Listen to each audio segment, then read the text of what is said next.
ये प्रेम मोल लिया। आयुष्मान खुराना और शर्वरी वाघ की जो अगली पिक्चर जो सूरज बड़जात्या के साथ होने वाली है, उसका ये टाइटल है। कुछ बातें बोलना चाहूँगा मैं, ध्यान से ये वीडियो देखना, पूरा वीडियो देखना। सबसे पहली बात तो हम जाते हैं फ्लैशबैक में, जब विवाह आने वाली थी। सबसे पहले मैं प्रेम की दीवानी हूँ रिलीज़ हो गई थी। उसके बाद सूरज बड़जात्या अपनी अगली फिल्म की प्लानिंग कर रहे थे, और जो कि थी विवाह।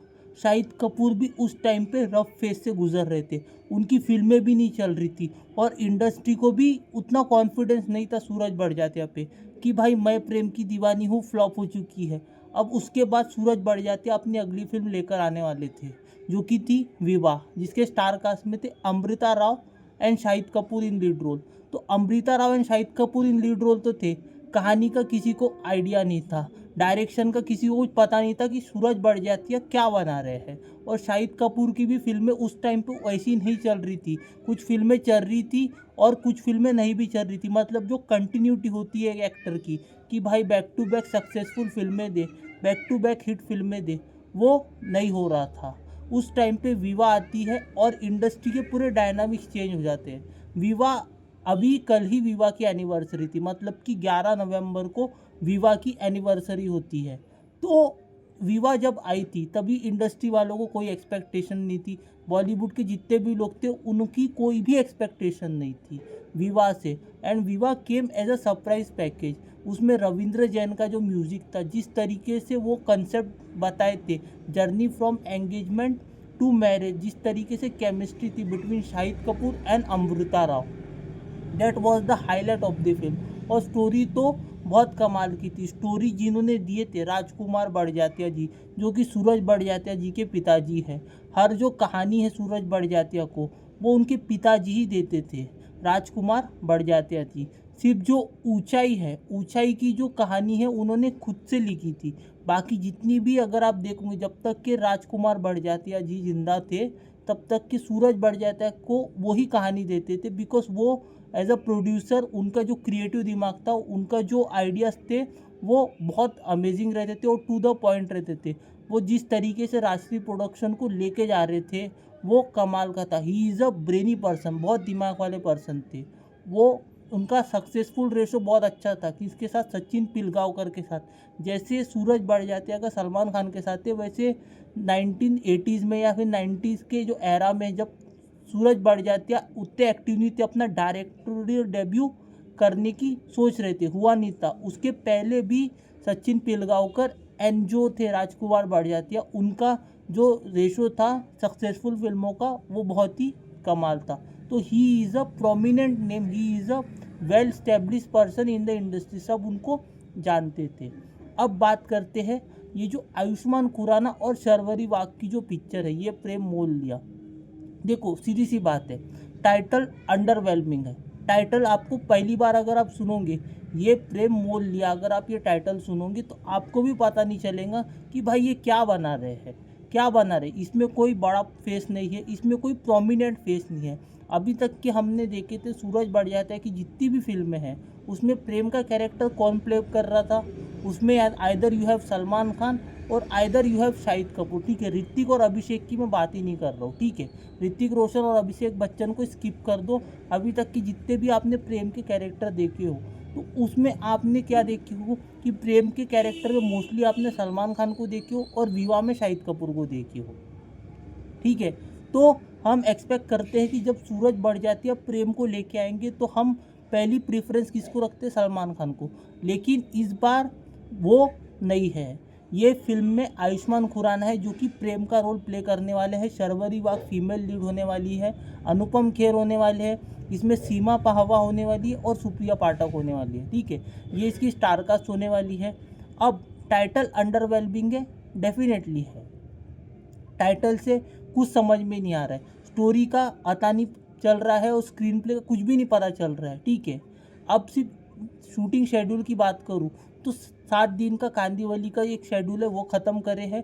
और महबूब स्टूडियो में अभी नवंबर 1 से, ध्यान से सुनना, कांदीवली का 1 वीक का शेड्यूल शर्वरी वाघ और आयुष्मान खुराना ने कंप्लीट करे हैं।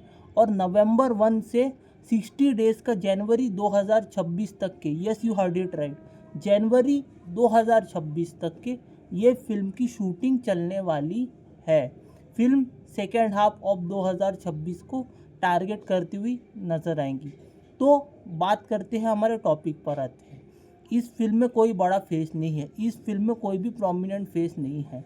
Ayushman Khurrana came as Prem because of Badhaai Ho, ठीक है, बधाई हो सूरज बड़जात्या ने देखे थे, उससे वो आयुष्मान के परफॉर्मेंस से इम्प्रेस हुए थे, इसलिए उन्होंने इस बार प्रेम को, मॉडर्न प्रेम को, जो न्यू एज प्रेम है, उसके लिए आयुष्मान खुराना को सिलेक्ट किया है। एंड शर्वरी वाग की कास्टिंग तो आप सबको ही पता है कि राजश्री की जो भी हीरोइन होती है उनको एक पैराग्राफ रीडिंग सेशन, हिंदी में बड़े बड़े पैराग्राफ दिए जाते हैं और उनको पढ़ने दिया जाता है। हिंदी में आप पैराग्राफ रीडिंग सेशन होता है और फिर उसके बाद अगर वो पैराग्राफ पढ़ने में कामयाब हो जाती है, मतलब कि लॉन्ग पैराग्राफ दिए जाते हैं और उसमें डिफ़िकल्ट वर्ड होते हैं, ऐसा नहीं है कि इजी पैराग्राफ दिया जाता है, लॉन्ग पैराग्राफ दिया जाता है और सूरज बड़जात्या खुद ही एक्ट्रेस को अपने सामने रख के वो पैराग्राफ पढ़वाते हैं। जब वो पैराग्राफ वो अच्छे से पढ़ लेते हैं तो फिर सूरज बड़जात्या डिसाइड करते हैं बेस्ड ऑन उनकी जो हिंदी का एसेंट है उस पर डिसाइड करते हैं कि भाई इनको हमारी फिल्म में लेनी चाहिए एज अ लीडिंग लेडी और नॉट। तो जितनी भी एक्ट्रेसेस है उनको हिंदी के पैराग्राफ दिए जाते हैं, बड़े बड़े पैराग्राफ दिए जाते हैं पढ़ने के लिए। अब बात करते हैं, जैसा मैं कह रहा था, टाइटल अंडरवेलमिंग है, लेकिन जब तक स्टोरी और का नहीं पता है, जब तक फिल्म रिलीज़ नहीं हो जाती तब तक के कुछ नहीं बोल सकते। बिकॉज सूरज बड़जात्या, देखो, मैं प्रेम की दीवानी हूँ भी बना सकते हैं एंड विवाह भी बना सकते हैं। हमने दो साइड देखे सूरज बड़जात्या की, उन्होंने, ये उनकी 8वीं फिल्म है, ठीक है, तो मैं प्रेम की दीवानी हूँ छोड़ दो तो बाकी की उनकी पूरी फिल्में जो है वो एक सक्सेसफुल फिल्में रही है। तो सूरज बड़जात्या सिर्फ मैं प्रेम की दीवानी हूँ का एक डायरेक्टर एक बार तो गलत हो ही सकता है। तो जो मैं कह रहा था कि सूरज बड़जात्या जो है ये उनकी 8वीं फिल्म है। विवाह के टाइम भी सेम सिचुएशन हुई थी, लोगों को कोई आइडिया नहीं था स्टोरी का, स्क्रीन प्ले का, कुछ भी नहीं पता था। सिर्फ उनको ये पता था कि सूरज बड़जात्या एक फिल्म बना रहे हैं, उनका कंसेप्ट किसी को कुछ नहीं पता था। और सेम इनके साथ भी हो रहा है, आयुष्मान खुराना एंड शर्वरी वाग के फिल्म के साथ। मैं मानता हूँ कि इसमें भी कोई प्रोमिनेंट फेस नहीं है जो कि अट्रैक्ट करे, लेकिन the story is the key. Story आप कितने अच्छे से बताते हो, कितने अच्छे तरीके से फिल्म को एग्जीक्यूट करते हो, वो देखना इंटरेस्टिंग रहेगा। अभी जैसा मैंने कहा 60 डेज़ का शेड्यूल चलने वाला है, जनवरी 2026 तक के। ये फिल्म पूरा इंडोर में महबूब स्टूडियो में बड़े बड़े सेट लगाए गए, जैसे कि सूरज बड़जात्या की हर फिल्म में होते हैं। आउटडोर शूट बहुत कम होने वाला है, पूरी फिल्म घर के अंदर ही इंडोर लोकेशन पे ही शूट होंगी। लेविश सेट बनाए गए हैं, बहुत सारे, मोस्टली तो फैमिली सीन्स ही रहेंगी, फैमिली ड्रामा आपको देखने को मिलेगा, आपको रिलेशनशिप देखने को मिलेगा, आपको लव स्टोरी देखने को मिलेगा। फ्रेश टेक रहेगा, आज के जनरेशन को ध्यान में रखते हुए, आज की ऑडियंस को ध्यान में रखते हुए, आज की ऑडियंस का टेस्ट ध्यान में रखते हुए ये फिल्म बनाई जा रही है। तो डोंट जज the book by its cover, मैं तो बस इतना ही बोलूँगा। अभी तो टाइटल आया है, ये टाइटल ऑफिशियल है कि नहीं है ये भी नहीं पता है, ठीक है, ये टेंटेटिव टाइटल है, वो तो किसी सोर्सेज ने बताया कि ये टाइटल रखा गया, लेकिन जब तक ऑफिशियली अनाउंस नहीं होता है तब तक कि यू कांट जज ही। और इवन इफ़ ये टाइटल है भी, तो जब तक कि भाई टीज़र ट्रेलर आपको स्टोरी कंसेप्ट नहीं पता तब तक कि आप जज नहीं कर सकते। जब तक आप ट्रेलर नहीं देख लेते, जब तक आप टीज़र नहीं देख लेते, जब तक आप फिल्म नहीं देख लेते कि what the film is all about. One thing is sure कि सूरज बड़जात्या की फिल्म है तो गाने अच्छे रहेंगे, गाने फैमिली ऑडियंस को, फैमिली ट्रेडिशन को ध्यान में रखते हुए बनाए जाएंगे और आपको कोई ऐसा भी कुछ ऐसा फैंसी देखने को नहीं मिलेगा। जैसे वो दोनों फिल्म आई थी, दोनों फिल्म में जैसा वो कंसेप्ट बता रहे थे मैरिज का, वो थोड़ा राजश्री के, मुझे लगा कि टेम्पलेट से थोड़ा सा अलग था और बहुत ज़्यादा ही एडवांस चले गए थे, वैसा नहीं करना था। लेकिन इस बार वो फिल्म अविनाश बड़जात्या ने डायरेक्ट करी थी, लेकिन इस बार सूरज बड़जात्या डायरेक्ट कर रहे हैं। तो दोनों के डायरेक्शन स्टाइल मैं कंपेयर नहीं कर रहा हूँ, लेकिन सूरज बड़जात्या विल मेक श्योर कि फैमिली ऑडियंस जो देखने को आए वो कुछ तो भी लेके जाए, कुछ तो भी पॉजिटिव लेके जाए, कुछ तो भी अच्छा सीख के जाए और ये फिल्म का हैंगओवर रहे ऑडियंस के बीच में।